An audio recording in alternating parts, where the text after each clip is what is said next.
आप देख रहे हैं पब्लिक समाचार, पब्लिक के हक में।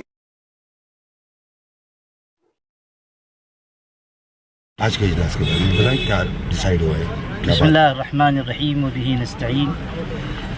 आज अल-महदुल आली अल-इस्लामी हैदराबाद में all India Muslim personal law board की वर्किंग कमेटी का इजलास हुआ। मौलाना खालिद सैफुल्लाह रहमानी साहब ने इसकी सदारत की और पूरे मुल्क से आए हुए मुस्लिम पर्सनल लॉ बोर्ड की वर्किंग कमेटी के मेंबरान इसमें शरीक हुए। इसमें मुस्लिम पर्सनल लॉ बोर्ड की मुख्तलिफ़ कमेटियों की कारकर्दगी का जायज़ा भी लिया गया और मुल्क मिल्लत के मसाइल पर गुफ्तगू भी हुई। आखिर में चंद तजावीज़ मंजूर की गई।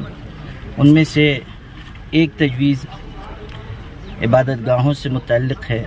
जो मसाजिद का मामला चल रहा है और जिस तरह मुख्तलिफ़ मसाजिद के सिलसिले में तरह तरह की बातें सामने आ रही हैं, उस सिलसिले में ये तय किया गया है कि हुकूमत वक्त को तवज्जो दिलाई जाए कि मसाजिद के सिलसिले में जो सूरत हाल बन रही है उस पर काबू पाया जाए, इबादत गाहों की हुर्मत, उसका तक़द्दुस बाकी रखा जाए।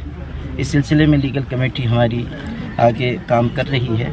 इसी तरह फ़लस्तीन के सिलसिले में एक तजवीज़ मंजूर की गई। जो कुछ जुल्म सितम फ़लस्तीनी मुसलमानों पर किया जा रहा है और जिस तरह उनको निशाना बनाया गया है, मुस्लिम पर्सनल लॉ बोर्ड के इस इजलास की जानिब से उसकी सख्त मजम्मत की गई और गासिब इसराइल की जो कोशिशें हैं और जिस तरह के मज़ालिम उठा रहा है, उस सिलसिले में मुस्लिम पर्सनल लॉ बोर्ड का ये इजलास हुकूमत को भी तवज्जो दिलाता है कि गांधी जी से लेकर अटल बिहारी वाजपेयी तक जो पॉलिसी रही है मज़लूम के साथ देने की और जालिम की मजम्मत की, उसी को इख्तियार किया जाए। वहाँ के मुसलमानों ने जिस हिम्मत उल अज़मी और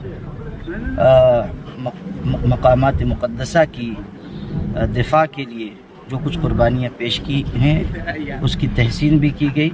इसी तरह इंसानी बिरादरी ने जिस तरह मज़लूमों के हक़ में आवाज़ उठाई है, उसकी भी हम तहसीन करते हैं। आलमी इंसानी बिरादरी का शुक्रिया अदा करते हैं। All India Muslim personal law board का एक बहुत अहम काम इस्लाह माशरा यानी समाज सुधार का है। उस सिलसिले में भी ये तजवीज़ मंजूर की गई है कि इस काम को और तेज़ रफ्तारी के साथ आगे बढ़ाया जाए और समाज सुधार की मुहिम में तेज़ी लाई जाए। उसके लिए मौलाना फजलुर रहीम मुजद्दिदी साहब को कन्वीनर बनाया गया है और मौलाना यासीन अली उस्मानी साहब और मोहम्मद उमरान महफूज रहमानी को जॉइंट कन्वीनर मुकर्रर किया गया है। तफ़हीम शरीयत कमेटी और ख़वातीन विंग, इसी तरह दारुल क़ज़ा कमेटी, मुख्तलिफ़ कमेटियों के सिलसिले में गाइडलाइन बनाई गई है, जिसे इंशाअल्लाह जल्द अज़ जल्द नाफिज़ किया जाएगा। मुस्लिम पर्सनल लॉ बोर्ड ने इज़्दिवाजी ज़िंदगी को बेहतर बनाने के लिए एक निकाहनामा मुरतब किया है, जो माहिरीन क़ानून, उलमा और फ़क़हा के मशवरे से तैयार किया गया है। आज के इस इजलास में ये तजवीज़ मंजूर की गई है कि उस निकाहनामे को आम किया जाए और तमाम निकाह पढ़ाने वाले हज़रात, क़ुज़ात, उनसे दरख्वास्त की जाए कि वो मुस्लिम पर्सनल लॉ बोर्ड के इस निकाहनामे को आम करें और उसी के ज़रिए निकाह पढ़ाया करें। मुस्लिम पर्सनल लॉ बोर्ड उसे बड़ी तादाद में शाये करके लोगों तक पहुँचाएगा।